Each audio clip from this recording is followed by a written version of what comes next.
What's up, Falcons Nation? It's your boy Jew coming at you with another Atlanta Falcons video. As always, Falcons Nation, rise up. In today's video, I'd like to talk about our Atlanta Falcons and are the Falcons Super Bowl bound in 2025. But if you're new to the channel, please hit that subscribe button, hit that notification bell so you know when I've done Atlanta Falcons content or NFL content. If you'd like to follow your boy on Twitter and Instagram, you can follow me at Jew Talk Sports. If you'd like to be a part of my Jew Talk Sports membership, you can hit that join tab here on the channel as well. But with that being said, let's jump right into the video. So as I mentioned in today's video, I'm coming with the question of are our Atlanta Falcons Super Bowl bound in 2025? Personally, I do think that this Atlanta Falcons team is a dark horse team heading into 2025 to make it to the Super Bowl. I've been looking at a lot of different things, and as you guys know, history does repeat itself. And if you look at this Atlanta Falcons roster, it's really similar to that 2016 roster. And if we go back into the archives, if we remember in 2015, the first year that we had Dan Quinn as our head coach, we started off the season 5-0. Then we went on a losing streak and we ended the season at 8-8. The team missed the playoffs, similar to last year's 2024 Falcons, where we started off at 6-3. First year head coach Raheem Morris, who was on that coaching staff with Dan Quinn his first season, and the same thing happened. You get out to a 6-3 start, and then you fold down, down the stretch. You have a losing streak. You end up missing the playoffs. So this is very similar to what we seen in 2015 with Dan Quinn as our head coach. Raheem Morris, as I mentioned, was on that coaching staff, and in 2016, that team came back on a mission and they were able to hit the ground running. And when I look at just, the rosters, they're very, very similar. That roster in 2016, you had Matt Ryan, you had the dual threat running back with Tico and Freeman in the backfield. You had a tight end in Austin Hooper.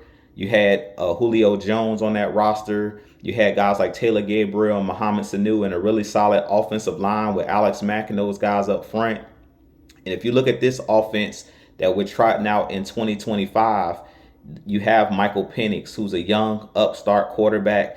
That's the main difference. But you do have that two-headed monster in the backfield with Bijan Robinson, Tyler Algier. You have Kyle Pitts at that tight end position. That's a really good tight end. And then you have a litany of weapons on the outside with Drake London, with guys like Darnell Mooney on the roster, Ray McLeod. Similar to like a Taylor Gabriel. You have those guys and you have a really solid offensive line with this 2025 roster.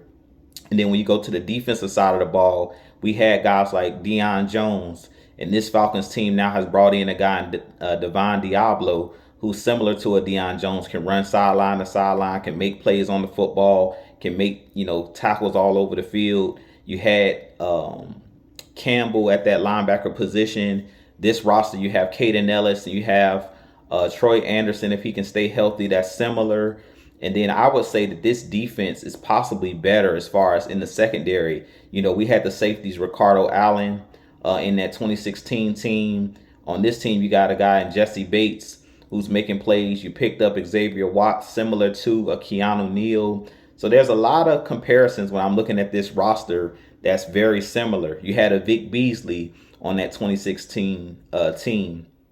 And we have James Pierce Jr. you brought in. You have Jalen Walker that you brought in. So we had I feel like there's a lot of similarities between the rosters. What I really feel like is going to come down to is, can this offense be as high powered as that offense was in 2016 under Kyle Shanahan? And personally, I think that this offense can be just as explosive, if not even better, because you have those weapons on the outside. You have Michael Penix Jr., who has a big arm, and you have calling the plays Zach Robinson, who I really think is an upcoming offensive coordinator and coach in the league. He's a guy that has an imagination, a guy that's really good with motion and things of that nature. He's one of these, wizard type young upstart offensive minds in the league, similar to the Sean McVays of the world, who he's cut off his coaching tree. So I could really see this Atlanta Falcons team surprising a lot of people And if you remember in 2016, that Falcons team, for the most part, came out of nowhere. Nobody had that Falcons team going to the Super Bowl or even being a playoff team. And they popped up out of nowhere and was able to make it to the Super Bowl. And I really feel like this team is very similar. We've been knocking at the door every year. We've been winning 7 to 8 games. Come down to the stretch, the end of the stretch of the season, and we drop a lot of games and end up missing the playoffs. But to be completely honest, for the last 2 seasons, this team has been good enough to be in the playoffs as far as roster construction. But now with the improvements that I've seen on this offense, defense, special teams, I like what we've done in the personnel department. And with this being Raheem Moore's second year, we're going to see if he learned from his mistakes, similar to what Dan Quinn did in 2015, heading into 2016, where he learned the clock management and some of the mistakes that they made in 2015. We're going to see if this team can bounce back from that 2024 season and learn from the mistakes as far as clock management, as far as making proper adjustments, in-game adjustments and things of that nature. It looks like they learned their lesson about not having pass rush, having a really solid secondary, but not having guys that can get home. They went and doubled down in the first round and getting Jalen Walker, then getting James Pierce Jr., then you added Leonard Floyd in the offseason in free agency. So I really feel like this team has done a really good job of beefing up and adding depth. And that's something similar to what we did in 2016 as well. If you go look at that team, you added a Dwight Freeney. You had guys like Brooks Reed, who was on that defensive line. You had guys like Pamel McPhee on that defensive line, guys like Jonathan Babineau, a young Grady Jarrett at that time. And I really feel like they've done the same thing with this Atlanta Falcons roster, where you have a lot of young guys, but you have a lot of depth with Braylon Trice, with guys like the Jalen Walkers, like James Pierce Jr.'s. You brought back a couple of the guys that we had, like the Taquan Grahams, who's like a role player. He can kind of play that role of Pernell McPhee. You have a lot of different bodies you can throw in there, the David Onyematas of the world.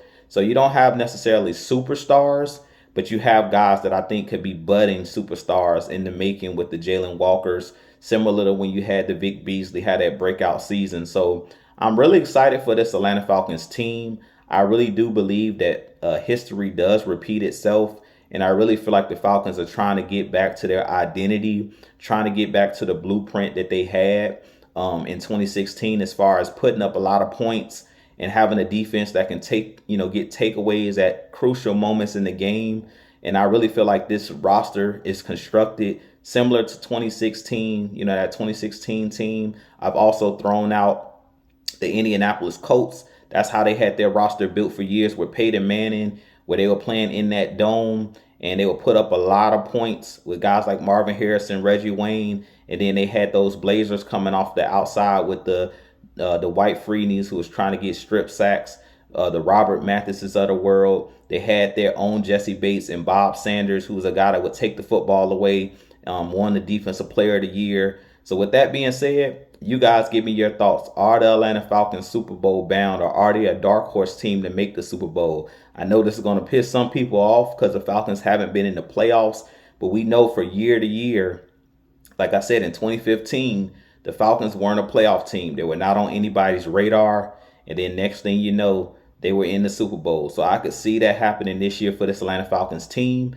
Tell me if you guys think that, I'm reaching. But I'm always been a glass, half full guy instead of a glass half empty. But I really feel like this team does have a chance to do some really good things this upcoming season. I really feel like they have the roster. They put themselves in position.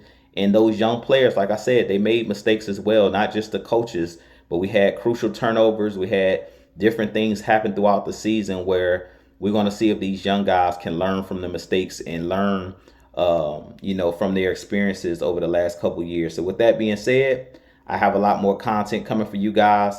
As always, Falcons Nation, rise up, be blessed. Peace.